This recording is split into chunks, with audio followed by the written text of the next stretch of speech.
Routine was customary for him. Home, work, home. He loved returning to his cozy space after a long and arduous shift, working as a technician at a chemical plant. The journey home, though often already dark in the evenings, always relaxed him and helped him forget about the heavy workdays, providing enough time to daydream. In those moments, he thought about the warmest and most pleasant things, and about people, his wife, eagerly awaiting him at home, the delicious dinner she cooked excellently, as well as the time the couple invariably spent together with their little son, relaxing after a day's work by watching a movie or a series. Jorge never found it difficult to return home late in the evening, even in twilight and darkness. He was always a careful driver, attentive to what was on the road and on the sidelines. Accustomed to the various wildlife inhabiting their area, he understood well that it was easier to hit an animal in the evenings, even if it was a stray dog or a cat suddenly darting under the car. This evening, he smiled in anticipation of the time he would spend with his wife, who also worked at the same factory but finished her shift much earlier than her husband. She returned home with her colleagues, and before Jorge's arrival, she managed to prepare dinner and even tidy up the house, although the man didn't mind helping her with that on his days off. Jorge habitually slowed down as he approached a turn and suddenly noticed movement on the roadside. Slowing down even more, he hoped not to scare off the animal lurking in the darkness of the thickening night. However, upon closer inspection, he immediately hit the brakes. For a couple of moments, he stared into the darkness, wondering if he was imagining things, but then he saw a faintly rising thin, small hand, covered in blood and dust. Jumping out of the car, the man hurried towards what he mistook for an animal. With each step, his eyes widened more and more, and his body was seized by shock. Lying in the grass and dust was a very young girl, contorted in pain and fear. As he approached, Jorge realized that the child couldn't have been more than 12 years old, and she looked as if she didn't know what to do, whether to crawl closer to the road in search of help or away from it to avoid further harm. The sheer panic in the girl's eyes stabbed Jorge's heart painfully as he suddenly realized that she must have been hit by a car or been the victim of an accident. Looking around, Jorge found no trace of a crashed car, and he thought that his initial assumption was probably correct. How and why she ended up so late in this place, he didn't know, but he couldn't help but think that the girl might have been lying in the grass for hours. The man hastily pulled out his mobile phone and cursed. Its battery died, and now it was just a useless piece of plastic he couldn't use to call for an ambulance. Ideally, it should have been the ambulance to transport the victim hit by a car, as moving the child could not only cause her more pain but also potentially worsen her injuries. Glancing around, Jorge realized that there were too few cars on the road at this late hour to wait for help, and who, after all, would stop almost at night for a stranger to listen to a plea to call an ambulance? The man quickly examined the child, touching her fragile body as gently as possible, trying to understand what could be broken. "Hang in there," he muttered, trying to sound reassuring. "Just hang in there. I'll help you." Finding several broken bones and a bleeding wound on the girl's temple, Jorge realized that he should stabilize the fractures and try to stop the bleeding before attempting to take the child to the nearest hospital. Rushing to his car, he quickly grabbed a small first aid kit, picked up a couple of planks lying in the trunk from some repair work he had recently done at home, and returned to the child. Working swiftly, he bandaged the girl and applied splints to her broken bones. "Hold on. And forgive me, it's going to hurt." Jorge carefully lifted the child into his arms. Though she cried, she lacked the strength to scream, even if he did cause her pain, which he didn't intend. After laying the girl in the back seat, he returned to the driver's seat and headed towards the hospital, glancing back at the whimpering child. The journey to the trauma unit didn't take long, and when Jorge carried the child inside, shouting for urgent help, several nurses and the attending doctor rushed to him almost immediately.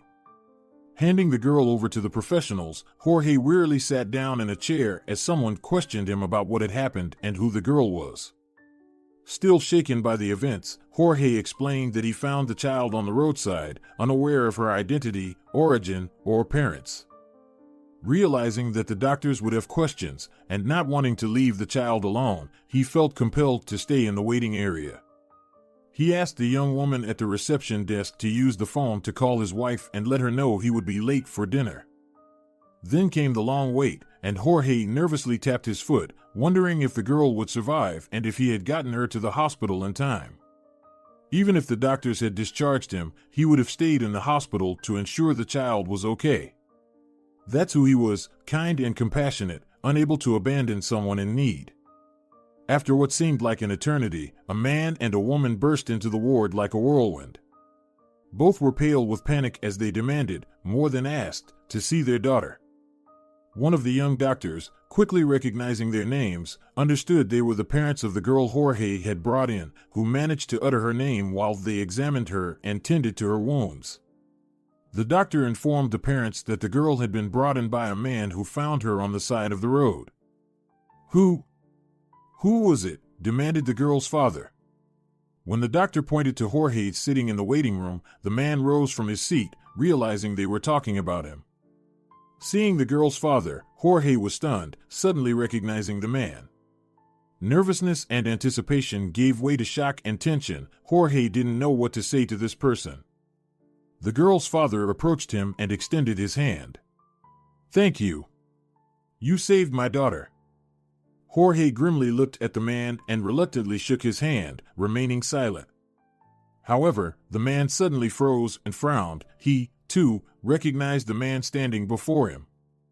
Jorge didn't say anything, just nodded grimly and walked away, leaving the child in the care of professionals and her parents. He wanted nothing from the girl's father, neither gratitude nor acknowledgement. As he headed home, Jorge thought about how this man, Martin Silva, a judge, had shattered Jorge's life 15 years ago. He had long forgotten how exactly his life fell apart overnight. But now, the memory resurfaced, flooding his consciousness with a nauseating feeling in his chest. 15 years ago, Jorge was just an ordinary student. He studied, tried his best to balance his studies and entertainment, enjoyed himself with friends, made plans, and dreamed about his future. But on one fateful evening, he simply found himself in the wrong place at the wrong time. The alley he happened to pass by turned out to be the scene of a horrific crime. Jorge was caught on the cameras of a nearby gas station, leading the police to apprehend him, mistaking him for the culprit. The trial was swift, and witnesses pointed to Jorge as the perpetrator, describing in detail the clothing they saw on the murderer fleeing the scene. No matter how much Jorge tried to tell the truth in his defense, no one listened. It all boiled down to the timing of his proximity to the crime scene and the popular sweatshirt he was wearing, common among students at that time.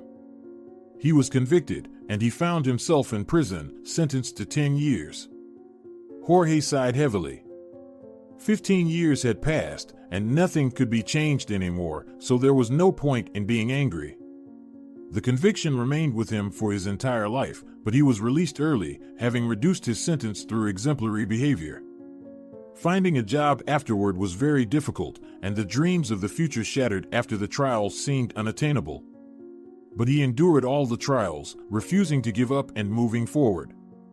By fate, he got a job at a chemical plant in the suburbs, where he worked diligently and also met his wife, Allegra, whom he fell in love with as a teenager. Their relationship helped him emerge from the dark and empty existence he led back then. Now he was not only grateful to his wife for her support and love, but also admired her unbiased attitude. She was not afraid of Jorge's conviction and accepted him for who he truly was, kind, compassionate, and a good person. She didn't go wrong with her choice. Their couple was harmonious, and together they were incredibly happy. Allegra and Jorge had a modest but heartfelt wedding, and a year later their son, Cesare, was born. Jorge felt incredibly lucky with his wife, and their son grew up clever and just as kind as his parents. There was nothing more a man could dream of. And now, returning home after an unexpected incident, Jorge didn't even know what to say to Allegra. For the first time in their life together, he didn't want to tell her what had happened. The family welcomed the tired man with open arms. Exhausted, he didn't even feel hungry, so Allegra didn't bother asking her husband what had happened and sent him to bed. He clearly needed rest after the exhausting evening. Jorge didn't resist. He firmly decided that it wasn't worth spending time even thinking about the judge who unjustly sentenced him. The judge wasn't worth worrying about. Now Jorge was only concerned about Allegra and Cesare, the family he loved with all his heart, and he had to focus all his attention on them. Everything else was less important. And on the other side of the city, Martin Silva couldn't relax at all. Since meeting Jorge in the hospital's emergency department, a strange feeling had not left him, gnawing at him as if a glowing ember was churning inside him. He remembered Jorge, the unlucky student he sent to prison on false charges. Ambitious and unprincipled, Silva was a judge who often took bribes to either lighten sentences for criminals or shift blame onto others, whether they were guilty or not. That time, 15 years ago, it turned out just like that. The case was high profile. A brutal crime committed in one of the city's alleys attracted unwanted attention. The real killer, through an acquaintance, met Martin and paid the judge to drop all charges against him. The unsuspecting student stumbled into the hands of the police and turned out to be the perfect victim, and Silva, without a hint of conscience, sent the kid to prison, knowing full well he was innocent. Martin nervously clenched his fists, gritting his teeth. He had dealt with hardened criminals for so many years, but for the first time, he was afraid. Before his eyes stood the chilling gaze of a former convict, and because of this, Silva couldn't shake the shiver running down his spine. He realized that Jorge had found out about his family. Martin's daughter could very well have disclosed who she was and where she lived. Silva understood the danger of what had happened. Jorge would undoubtedly seek revenge on him and his family. The former inmate knew what Martin's daughter and his wife looked like. For the first time, Silva was genuinely afraid for the lives of his loved ones, and for his own as well. The man pondered how to rectify the situation. Over the years of his work as a judge, he had accumulated many criminals indebted to him for the favors Silva had done for them. He also had extensive connections in law enforcement. Action needed to be swift.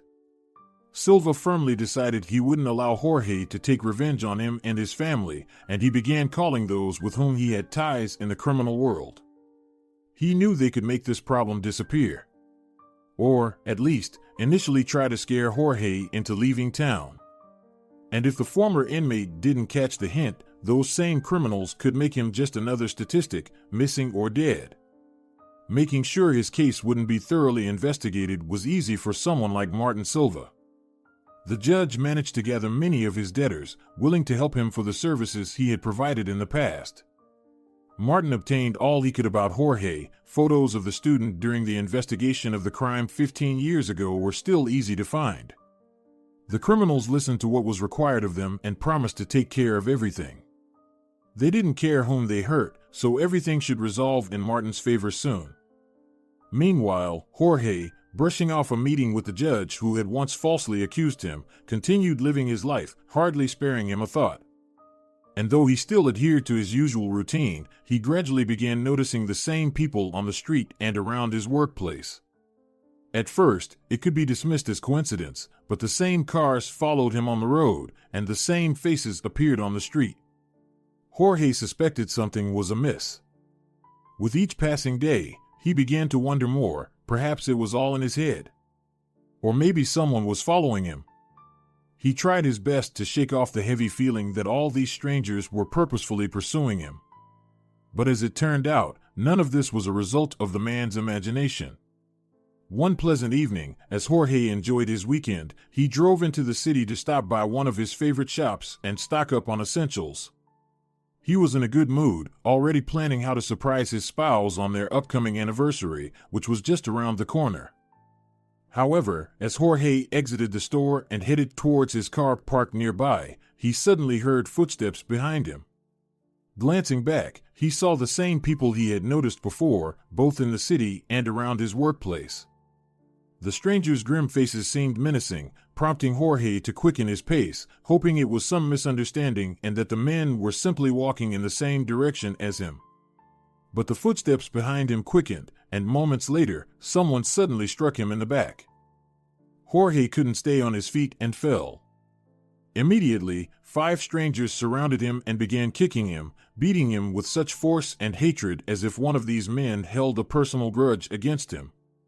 Trying to shield his face and head, he could hardly do anything against the 5 tall and strong men silently beating him on the asphalt. Jorge had no idea how long it lasted, feeling every inch of his body through the prism of pain. But at some point, headlights from an unfamiliar car illuminated the scene, and the thugs scattered as suddenly as they had attacked, frightened by the passing vehicle. "Run!" Jorge only heard that command. The driver seemed not to notice either the men fleeing the parking lot or Jorge writhing on the ground, slowly regaining consciousness. Jorge was relieved that the car, in the right place at the right time, scared off the thugs, otherwise they could have beaten him much worse. However, as he got up, he already realized that, ideally, he should have gone to the hospital. His wrist was swollen and throbbed with pain, blood flowed from his face, and his sides agonized with every movement. Struggling to reach his car, Jorge shakily inserted the ignition key and turned it, starting his faithful old car that had saved him on the road more than once. The journey to the hospital felt as long as when he had rushed a wounded girl, each second stretched like eternity. Finally, he arrived at the trauma department, where he was attended to, and all the injuries sustained during the beating were examined. Talking to the doctor, Jorge honestly recounted how he was attacked by some thugs, and the doctor called the police to interview the victim and initiate an investigation to find the criminals. Jorge didn't hold much hope, but he truthfully answered the police officers' questions. He could see from their faces that they either considered him a drunkard who fell down the stairs or someone who got into a fight on his own. After all, they started their interrogation by mentioning his past conviction. In the end, the police waved off Jorge and left on their own, leaving the man alone with the doctors. He arrived home around midnight, when his son was asleep and his worried wife Allegra was waiting for him in the dining room. Seeing him at the door, the woman jumped up and immediately rushed to him. "Holy Virgin Mary! What happened to you?" She helped him to a chair, noting his busted lips, cut brow, and heavy bruises on his face. "I was attacked." Jorge squeezed out, feeling the tightness of the bandages around his cracked ribs. The doctors had done a good job. Although the ribs weren't broken, there were several cracks. The swollen arm was the result of a severe bruise to the wrist joint, so he would have to forget about work for a while and take sick leave. Allegra burst into tears, disbelieving her eyes. How can such people even walk under God's eye? "Oh, my dear, how did this happen?" For a while, Jorge listened to her words, interspersed with calls to God and all the saints the woman could remember, and he couldn't even think about what to say in response. When Allegra calmed down a bit, expressing all her thoughts about such scoundrels who maim innocent people, Jorge took her hand and tried to smile. "Everything will be fine, Allegra. It's not as bad as the doctors told me." "Not as bad?" His wife flared up again. "Not as bad? Have you seen yourself in the mirror? It will heal. It will." He tried to convince not only Allegra but himself. It was unbearable for him to see tears and fear in her eyes. He had tried his best to shield her from such things all their life together, and now he had become the source of her anxieties. "Don't worry, my dear," he stroked her hand. "Tell me you at least filed a report to the police." Allegra frowned. "The police talked to me, but—" His wife scrutinized his face and frowned even more, not waiting for him to continue. "And? Will they find these scumbags?" Jorge sighed heavily and shook his head. "They didn't even believe me." Said, "What to believe a convict for?" The woman gritted her teeth and cursed again, this time muttering to herself. For a couple of minutes, she tried to calm down again, and when she succeeded, she met her husband's gaze and tilted her head to the side. "You never told me what happened about a week ago when you stayed late after work. Could it be related to that evening?" she cautiously asked. Jorge froze, his thoughts swirling in his head. Perceptive woman, he thought. He hadn't even thought about the meeting with the judge nearly a week ago. Jorge realized that, most likely, Allegra was right, and these two incidents were indeed connected. I don't know, darling, he replied. Don't dwell on it.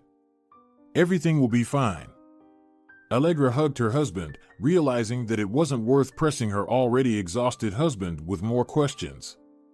She helped him dust off and change, tucked him into bed, and spent the next couple of days helping him recover in every possible way. Jorge, contemplating his wife's words, couldn't help but think about what to do next. Seek revenge on the judge who could have orchestrated this awful attack. No, he wasn't that kind of person.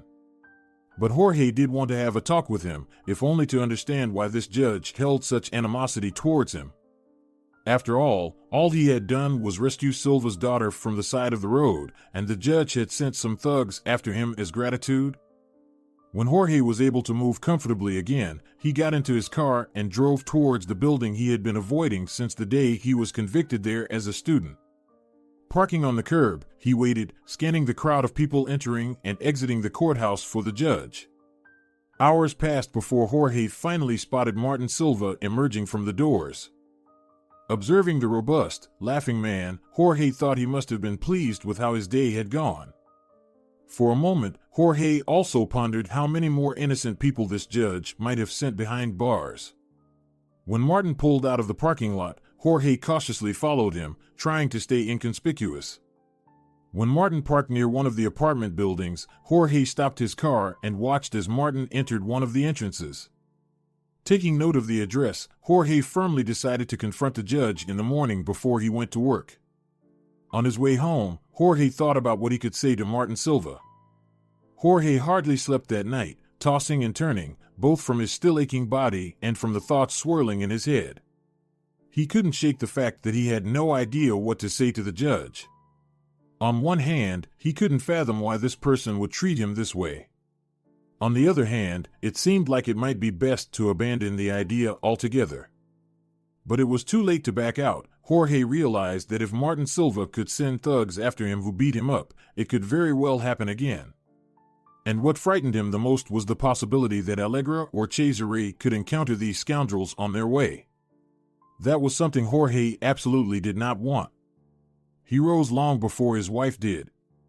Dressed in with a medical mask to hide his bruised face, Jorge pulled his hood over his head and stepped out into the fresh, seemingly calm morning.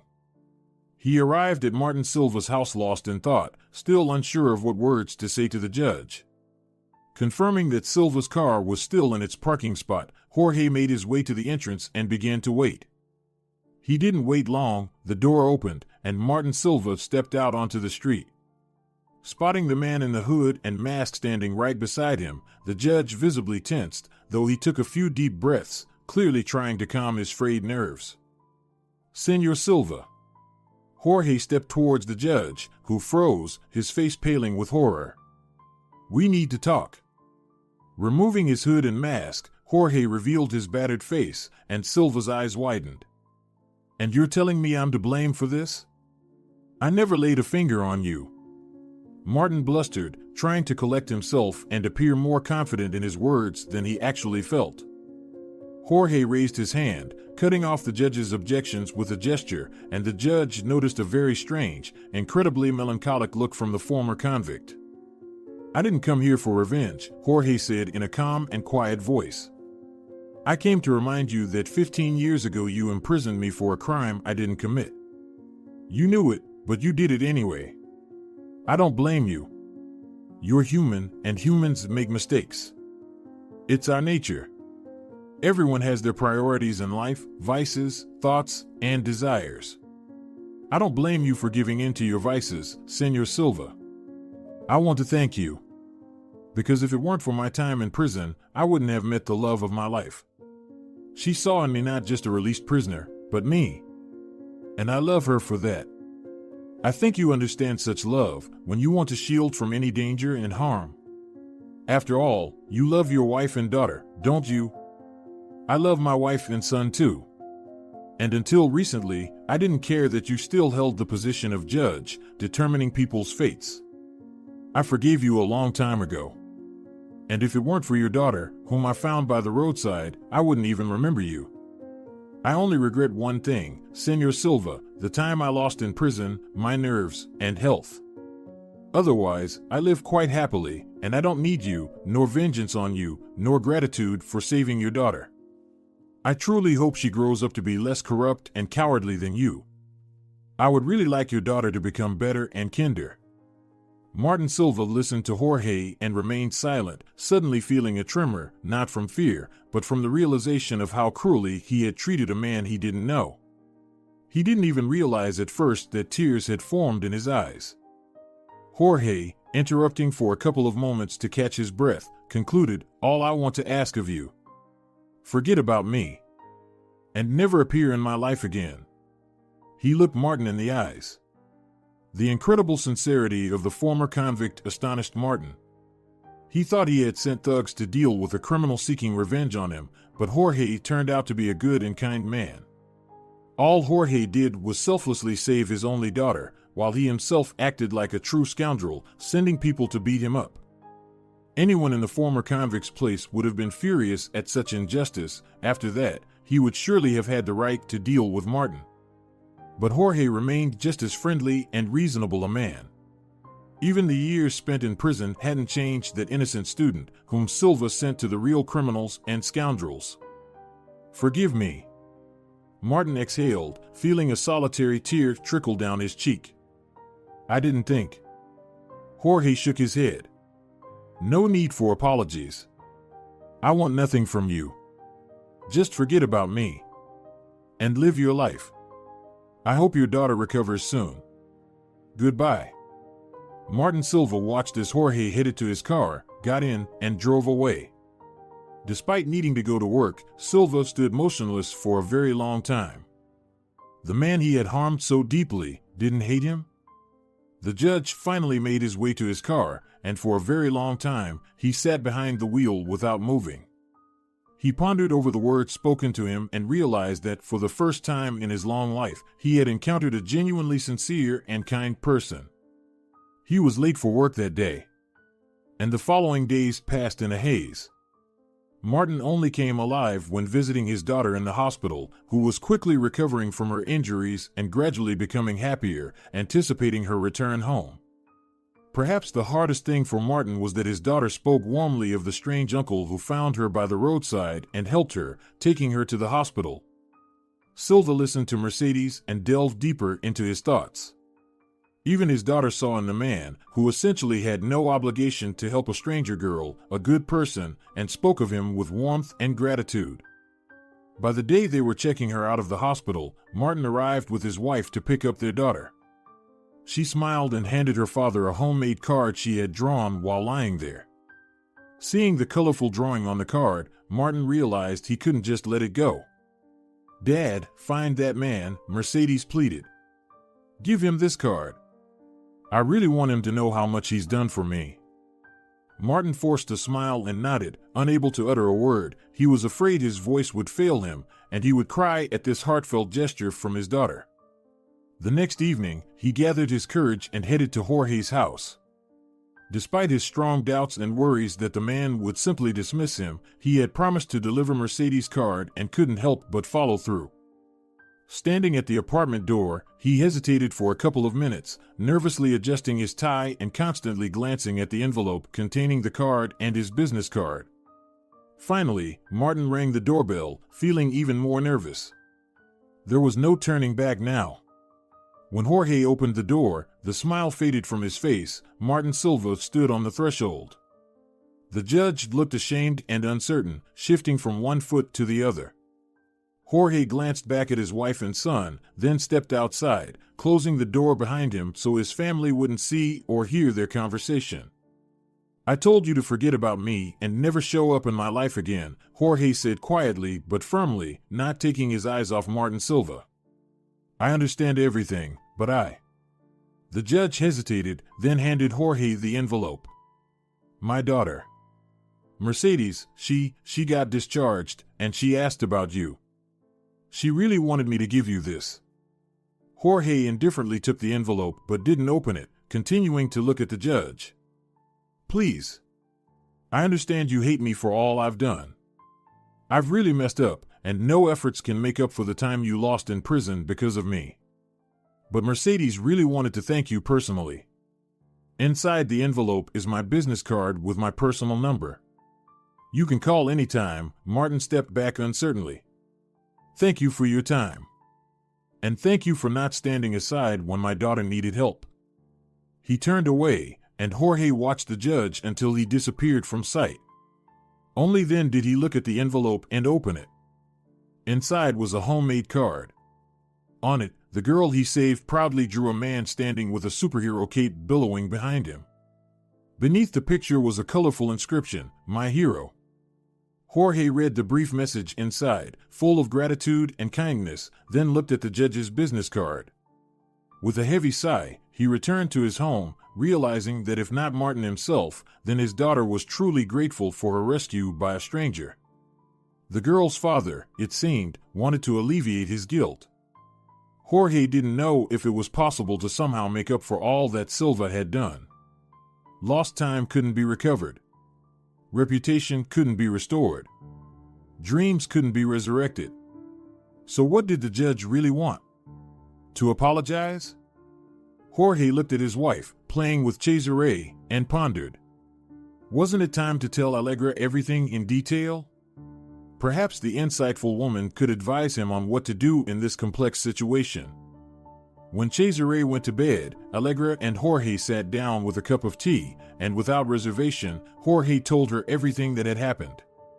He not only recounted how he ended up in prison and whose fault it was, but also what happened when he was driving home from work, and after that. Allegra listened silently, her face displaying a range of emotions, from tension and gloom to horror when she heard about the girl who was hit and whom Jorge helped. When her husband told her that by fate her father turned out to be the very judge who had once sentenced him, Allegra gasped. He also openly told her about the beating, including how her insightful remark helped him realize that the two incidents were undoubtedly connected. Jorge saw genuine surprise in his wife's eyes when he recounted tracking down the judge, but when he told her about their conversation, he realized that she never suspected him of planning anything cruel toward the judge. "You never cease to amaze me with your kindness, darling," Allegra said. "Even after everything that person did, you still acted honorably." "That's just who I am, Allegra," Jorge sighed. "We can't change the past, and without what happened 15 years ago, I wouldn't have met you." He smiled, taking her hand. She responded in kind, and Jorge continued his tale. He concluded by placing a postcard before her, delivered by Martin Silva that evening. Allegra sat silently for a long time, and from her eyes, Jorge could tell that she was contemplating something, examining the drawing on the postcard and the signature. Finally, she sighed and straightened her shoulders, resembling a serious and self-assured woman ready to go anywhere for her husband. "You know what, dear?" The girl expressed a desire to thank you in person. That already speaks volumes about her being much better than her father. Martin personally delivered this message to you, which means he has already realized how despicable he was to you. You've been offered an olive branch, and personally, I believe you should accept it, Allegra said. So, tomorrow, you'll call that judge and arrange a meeting. If necessary, I'm ready to go with you to support you. Jorge hugged his wife, grateful for having found such a woman. Fate had arranged his life in such a way that Allegra saved him, like an angel sent from above, and continued to support him even when he didn't tell her all the details of what happened. She loved him in ways he hadn't even dreamed of. The next morning, he called Martin Silva. Under Allegra's attentive gaze, he listened to the proposal to meet and celebrate his daughter Mercedes' discharge from the hospital. Mercedes could be heard. She seemed delighted that her father found her savior and was eager to meet him personally. In the end, it was decided to meet his families, and Jorge understood that it was perhaps the best option, as having children around would not only keep them in check, but also ease the tension between the adults. Perhaps Jorge meeting Mercedes was more necessary for him than for her. He had been so worried about her when he took her to the hospital. To the surprise of Jorge and Allegra, the judge invited them to his home, as if wanting to show them that he was willing to be in as vulnerable a position as Jorge had been when he showed up at his apartment with the postcard message. Jorge understood other reasons that could have influenced this decision. Mercedes, although discharged from the hospital, still wore casts on her arm and leg, so being at home was more comfortable for her than worrying about looking awkward at a restaurant. And any conversations between the families might have been inappropriate in a public place. When Jorge and his family arrived at Martin Silva's, he was initially still nervous and ashamed. But gradually, the atmosphere lightened. Both Martin's wife, Anna, and his daughter Mercedes contributed to this. That evening, many toasts were raised to the girl's savior, and Jorge smiled awkwardly, seeing sincere gratitude from Anna, Martin, and Mercedes. Their family was undoubtedly very glad that Jorge didn't stand aside. During dinner, light and easy conversations predominated. Women smiled, chatting about dresses and exhibitions, while the children quickly found common topics, and the men gradually got to know each other better. After dinner, Martin invited Jorge to his office for a private conversation. "Let's talk alone," Martin nodded towards the door. "I have something I'd like to give you." Jorge didn't object, and when they were in the office, he saw a thick folder with an envelope on top of it on the judge's desk. "I understand that the past cannot be undone," said Martin, touching the folder and envelope. "But I managed to do something. Here is a document signed by me acknowledging that my decision regarding your case was wrong. I attached some evidence of your innocence that was not considered in the past. I know I acted abhorrently. I understand I messed up. But your words made me truly reflect on how many lives I've ruined while chasing. I don't even know why I did it anymore." "Repentance is a heavy burden," Jorge remarked grimly. "Sometimes repentance can break a person. Your forgiveness and everything you said to me won't go in vain, I promise you. I've seriously decided that I have no right to sit in the position of deciding others' fates anymore. I'm resigning." Jorge looked at the envelope. "And what will these papers give me? Time can't be brought back, and you see." Martin sighed. "These papers will allow you to clear your record. Maybe it won't give you back what I took away, but you'll no longer be a former convict and prisoner. You're wrongfully convicted now. And that means that now, the things that were out of reach for you when you were considered guilty of that crime will become available to you." Jorge didn't speak, but he couldn't believe those words. However, a week later, when he went to work, his boss approached him during a break. He announced that they had received new updated documents indicating that Jorge had turned out to be a true hero, saving a child. The factory management concluded that there was no better candidate for a promotion than Jorge. Previously, he was valued for his hard work and diligence at the workplace, but it was also noted that the thoughtful man often solved some issues himself to avoid bothering the management with emerging problems. And this trait was essential for the new workshop manager, as the previous one retired, and they had long been looking for a replacement. Jorge couldn't be promoted before because of his conviction. Everyone was afraid it would negatively affect the factory's reputation, and some managers could also be against it. But since his conviction was overturned, he turned out to be the best candidate for the position. The man had always known that hard work and kindness could help in life. But now it paid off with interest. And all he did was not drive past an injured girl and help her in a difficult moment. And although Martin Silva, who had ruined his life, retired, they still kept in touch. The former judge, plagued by guilt, opened a small office with his own money, where he hired good lawyers who handled cases similar to Jorge's. Perhaps Silva hadn't fully atoned for his past, but he tried very hard to do so. And the recovered Mercedes helped him with this, showing every day by her example that being kind means being happy. Dear viewers, if you enjoyed the story, please support the video by liking it and leaving a comment. Thank you.